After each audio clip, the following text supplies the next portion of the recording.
देखो, जो हमारा फिनोप्थलीन होता है, फिनोप्थलीन अगर जो अनडिसोसिएटेड फॉर्म में है, यानी उसका डिसोसिएशन नहीं हुआ, उसका आयोनाइजेशन नहीं हुआ, तो क्या रहेगा आपका कलरलेस। बट उसका डिसोसिएशन हो गया, ब्रेक डाउन हो गया, आयन्स में कन्वर्ट हो गए, तो फिनोप्थलीन का आयोनाइजेबल फॉर्म क्या होता है, पिंक कलर। ठीक है। अब बात आती है कि जब हम टाइट्रेशन करते हैं, तो टाइट्रेशन में जो हमारा फिनोप्थलीन इंडिकेटर होता है, फिनोप्थलीन इंडिकेटर को अगर जो हम एफडी के मीडियम में रखें तो कलरलेस होता है। बट हम उसी को किस में डाल दें, बेसिक सोल्यूशन, जैसे NaOH हो गया, KOH हो गया, तो उसमें वो क्या होता है, पिंक कलर। ऐसा क्यों होता है, चलिए देखते हैं। जो हमारा फिनोप्थलीन इंडिकेटर है, फिनोप्थलीन इंडिकेटर का ये अनडिसोसिएटेड फॉर्म है। जब ये डिसोसिएट हो गया, नहीं टूट जाएगा, एच और पीएच में टूटेगा। ठीक है, एच और पीएच निगेटिव में। जब आप इसको किस में डालोगे, एसिडिक मीडियम में, जैसे हाइड्रोक्लोरिक एसिड, तो ये टूटेगा एच पॉजिटिव और पीएच निगेटिव में। तो अब देखो कि जो हमारा फिनोप्थलीन है वो भी एच पॉजिटिव दिया, जिस मीडियम में जिसमें डाला आपने, जिस एसिडिक में, वो भी डाला है क्या, वो भी क्या दे रहा है, एच पॉजिटिव। तो इधर का एच और इधर का एच दोनों से क्या प्रोड्यूस हो रहा है, एच।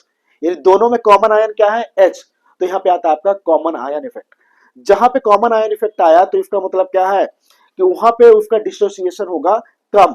डिसोसिएशन कम क्यों होता है, क्योंकि जब आयोनाइजेशन होता है, जब आयोनाइजेशन होगा और वो कॉमन आयन इफेक्ट प्रोड्यूस करेगा, और कॉमन आयन इफेक्ट के चलते क्या होगा कि जो हमारा रिएक्शन है जिसको फॉरवर्ड डायरेक्शन में जाना चाहिए, वो कहां पे चल जाता है, बैकवर्ड डायरेक्शन में। अब बैकवर्ड डायरेक्शन में जाएगा तो ये जो हमारा फिनोप्थलीन है उसका क्या नहीं हो पाता, उसका आयोनाइजेशन नहीं हो पाता। जब आयोनाइजेशन नहीं हो पाता तो किस फॉर्म में रहता है फिनोप्थलीन, एफिड के अंदर अनडिसोसिएट फॉर्म में, यानी जो उसका टूटा नहीं रहता है, ओरिजिनल फॉर्म में। और अनडिसोसिएट फॉर्म में फिनोप्थलीन क्या होता है हमारा, कलरलेस। बट जैसे ही फिनोप्थलीन को हम किस में डालते हैं, बेसिक सोल्यूशन में, तो इधर से निकलता है एच, और जो बेसिक सोल्यूशन जैसे NaOH, तो वो क्या देगा, OH। तो यहाँ पे तो कोई कॉमन आयन इफेक्ट है नहीं। जब कॉमन आयन इफेक्ट नहीं है तो क्या होगा, जो हमारा रिएक्शन होगा वो रिएक्शन किधर जाएगा, फॉरवर्ड जाएगा। जब फॉरवर्ड जाएगा तो ये फिनोप्थलीन का क्या होगा, आयोनाइजेशन होगा।